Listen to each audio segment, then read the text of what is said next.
Douglas and the Duck. Oliver pulled into Osborne with the biggest smile on his face. Douglas had just been shunting in the yards and was looking forward to a nice earned rest. "You won't believe who I saw at Tidmouth Hall, Douglas," Oliver beamed. "Donald Duck?" asked Douglas. "I saw Donald's duck for the first time," Oliver beamed. "That wee quacker's still not on this railway, is it?" asked Douglas. "Oh, it was so wonderful," said Oliver. "She came up to me, Isabel, Dulcie, and Toad, and quacked happily. Driver gave her some of his sandwiches. Oh, it was so lovely." "Animals should not belong on the railway," said Douglas.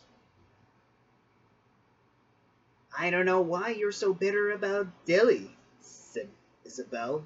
"Neither do I," agreed Dulcie. "Mr. Donald loves her," put in Toad.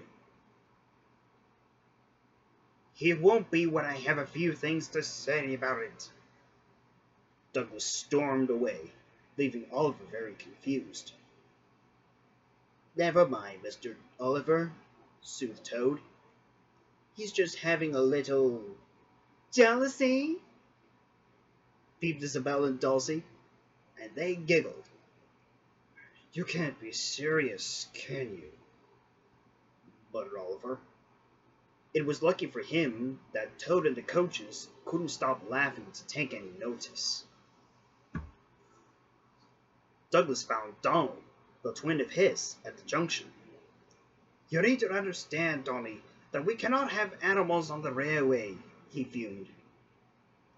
Donald had been showing off Dilly to Bert, Rex, and Mike on the small railway.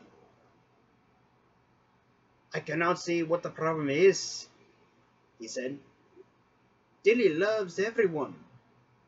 "Aye, but she doesn't belong on the railway line," said Douglas.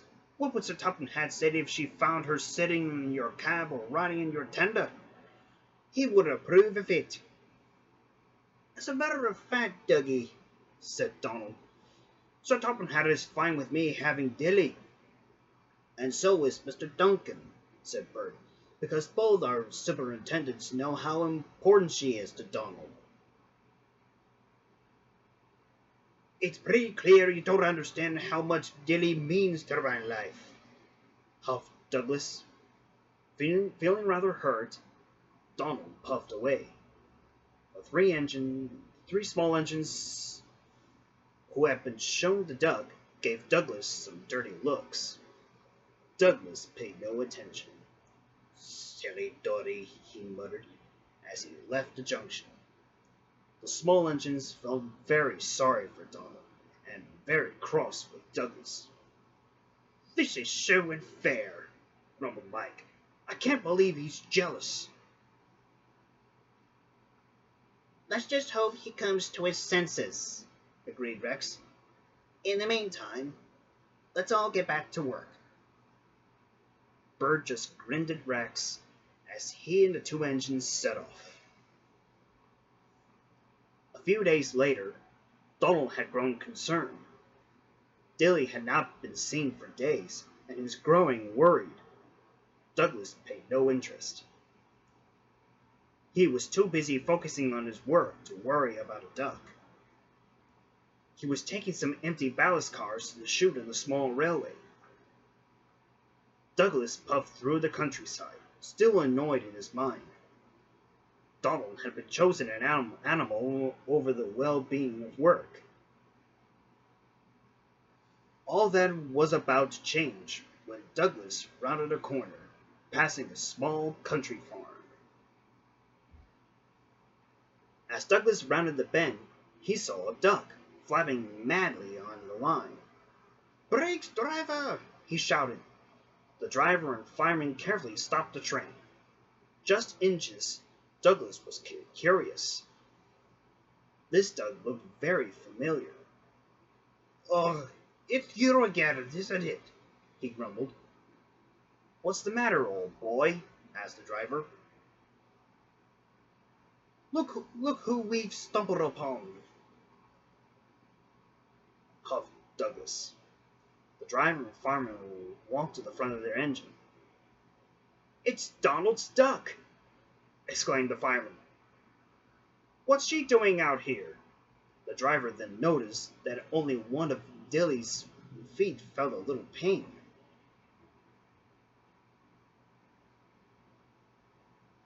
"She looks to have a broken leg," he said. "We better take her up to Tidmouth and call a vet." "That wee thing's not getting into my cab," huffed Douglas, but the crew didn't listen. They carefully picked up Dilly and placed her into the cab. Douglas, feeling rather annoyed, continued on his journey. At first, Douglas did not enjoy having an animal in his cab. "I didn't see what Donny sees in here," he muttered. But then Douglas felt something hit her patter up to his tender. It soon became apparent that Dilly did not like the cold hard floor of his cab, and had nestled with a cold. Dilly felt very comfortable. As they passed through the cove, Douglas finally understood why Donald adored his duck. It seemed that she loved to travel, and she was always at peace whenever the engines puffed along. They soon arrived at Tidmouth Halt, where a vet was waiting for them. He carefully took the duck off Douglas's driver and took her up to the vet's, where they hoped to mend her broken leg.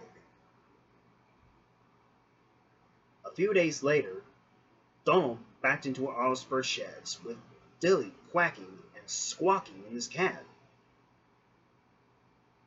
"Hey, the wee one's better," said Douglas.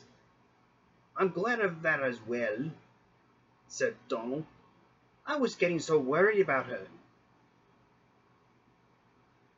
Then, to both twins' surprise, Dilly's leg shook and rested on Douglas's footplate, quacking in front of him. "She seems to like you," said Donald. "What changed your mind?" "Well, I can understand why you like this wee quacker," said Douglas. "I'm sorry I was rude about her before." "That's all right," said Donald. I was just wondering if you wouldn't mind looking after her tomorrow. I'm kind of busy." "Only if you look after her the following day," Douglas teased. The two twins chuckled. Dilly not only loves Donald, but she now loves Douglas. The twins are always happy whenever they see her. Sometimes they see Oliver in the small engines, and oftentimes they don't mind having a moment with her. She may be called Donald's duck, but between you and me, I have a slight feeling that secretly the twins now call Donald and Douglas's duck. Most everyone loves Dilly, except maybe Duck, the Great Western Engine. But that's another story.